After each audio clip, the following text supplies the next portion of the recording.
आप देख रहे होंगे मेरे पीछे, यहाँ पे बिल्कुल क्राउड नहीं है, रश नहीं है। एक तो हम डेज ऐसे चूज़ करके आते हैं ना जो कि क्राउडेड नहीं होते। Holidays are about to end, और तब हमने डिसाइड करा कि हम कुछ समय पहाड़ों पर बिता कर आते हैं। और सच में जब यहाँ आए तो ऐसे जैसे अनएक्सप्लोर्ड हिडन जेम जो वर्ड्स होते हैं नेचर के लिए, वो सब यहाँ पर अप्लाई होते हैं। कल हम बिल्कुल इसी स्पॉट पे खड़े थे और पैराग्लाइडर्स बहुत सारे जस्ट लाइक बटरफ्लाइज हमें उस माउंटेन से ऊपर से आते हुए दिखे, वो हाई टॉप माउंटेन से। तो ये सारी चीज़ें ना आपके ट्रैवल एक्सपीरियंस को बिल्कुल अलग बना देती हैं। आई लिटरली वॉन्ट कि मैं भारत की हर जगह, हर स्टेट देखूं। शुरुआत ऐसे ही होती है जो रीचेबल है, जहाँ जहाँ आप जा सकते हैं, जितना जितना आपके पास समय है तो आप उसे एंजॉय करें। और ऐसा ही कुछ अब हम करने वाले हैं।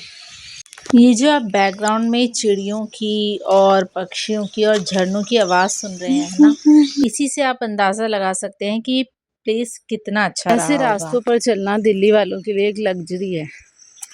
ये रास्ते, ये मौसम, इतनी शुद्ध हवा, इतना अच्छा टेम्परेचर, ये हम सबके लिए एक लग्जरी है।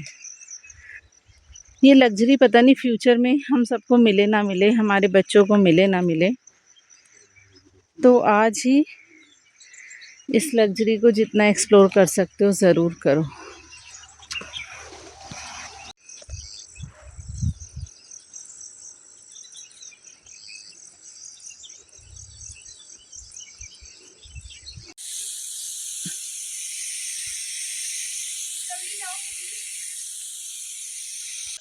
और अभी हम लोग तैयार भी नहीं हुए हैं, जस्ट फॉर ट्रैक हम लोग रेडी होके आ गए हैं। So yes, we are going for this track and enjoying it, enjoying the natural beauty of this particular place.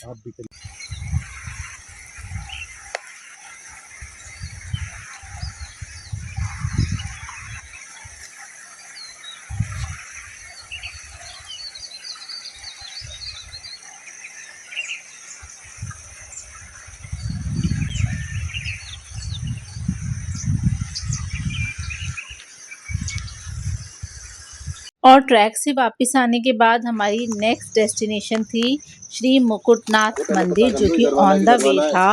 लेकिन जहां हमने स्टे किया था उन्होंने ही हमें बताया कि ये मंदिर जो है हिस्टोरिकल प्लेस है, क्योंकि यहाँ पर जो मुकुट रखा है वो जालंधर महाराज का मुकुट है और वॉर के टाइम पे उसे यहाँ पर सेफ लाकर रखा गया था। और बाद में उसी जगह पर ये शिवलिंग जमीन से ही अवतरित हुआ। और यहाँ पर एक तुलसा जी का प्लांट भी है जिसे माना जाता है जो सती जी की राख से उत्पन्न हुआ था। और जब हम मंदिर में गए तो मंदिर बहुत पीसफुल, मन कर रहा था यहाँ बैठ जाएं, कुछ देर बैठें और इस शांति को एंजॉय करें। श्री मुकुटनाथ जी टेम्पल का हमने बहुत बहुत सुंदर हमें जो दर्शन प्राप्त हुए वो बहुत ही अच्छे थे। तो पहाड़ों में हर मोड़ पे मंदिर है, इसे कहते हैं ना कंकड़ कंकड़ में शंकर है। तो वो हमें पहाड़ों में जाके फील होता है। हर जगह भगवान के दर्शन होते हैं, हर कण में, हर फूल में, हर पत्ती में ऐसे लगता है भगवान स्वयं समाये हैं। और ऐसा ही महसूस होता है जब आप ऐसी जगहों पर आते हैं। जैसे ही हम बाहर जाने वाले थे उसी समय पर पंडित जी वहाँ पर अंदर आ रहे थे और फिर उन्होंने हमें प्रसाद दिया, तिलक लगाया और इस मंदिर के महत्व के बारे में बताया। ये टॉय ट्रेन का स्टेशन है, ये जो आप पीछे मेरे देख रहे हैं, यहाँ से 1:30 बजे टॉय ट्रेन चलती है। ये अहाजू स्टेशन है, अहाजू स्टेशन से। और ये आप ट्रैक देख सकते हैं टॉय ट्रेन का, और इसका मात्र 10 रुपये किराया है। और ये यहाँ से आपको बैजनाथ टेम्पल लेके जाती है। लेकिन अभी ये ट्रेन 1 वे चल रही है, तो वहाँ से वापस हमें बस लेके आना पड़ेगा क्योंकि वहाँ से कोई और कन्वेंस नहीं है। तो लेकिन ये व्यू आप देख सकते हैं, कितना सुंदर व्यू है स्टेशन का। बिल्कुल खाली स्टेशन है, यहाँ पे अभी कोई है नहीं। ये जो जगह थी ना, ये इतना ड्रीमी प्लेस था कि यहाँ पर मुंह से अपने आप ही गाने निकल रहे थे। ऐसा लग रहा था कोई फिल्मी सिचुएशन है।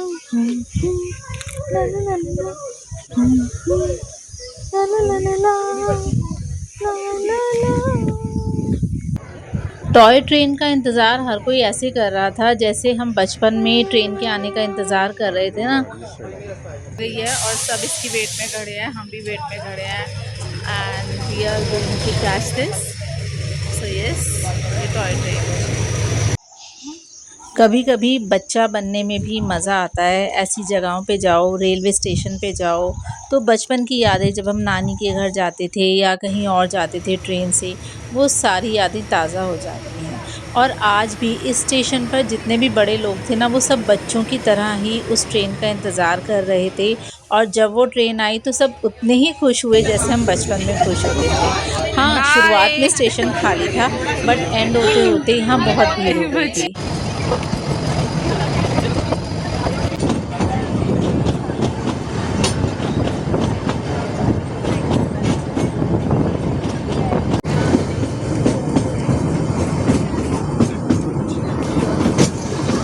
तो इस तरह से अपनी छोटी-सी प्यारी-सी टॉय ट्रेन से सुंदर-सुंदर नज़ारों को निहारते हुए हमारी ये जर्नी कंप्लीट हुई। और जब ये जर्नी कंप्लीट हुई तो वापस हमें आना था रोडवेज़ की बस से, क्योंकि वहाँ से सिर्फ बसेज़ ही आती हैं। वहाँ आने के लिए हमें वापस बस में आना था। और जितना एडवेंचर इस टॉय ट्रेन से हमें बैजनाथ स्टेशन तक जाने का था, और वापसी में बस का सफ़र भी उतना ही एडवेंचरस था। हमने बहुत एंजॉय किया। आपको कैसा लगा हमारे साथ? होप सो आपको भी ये सफ़र बहुत पसंद आया होगा। Thank you so much.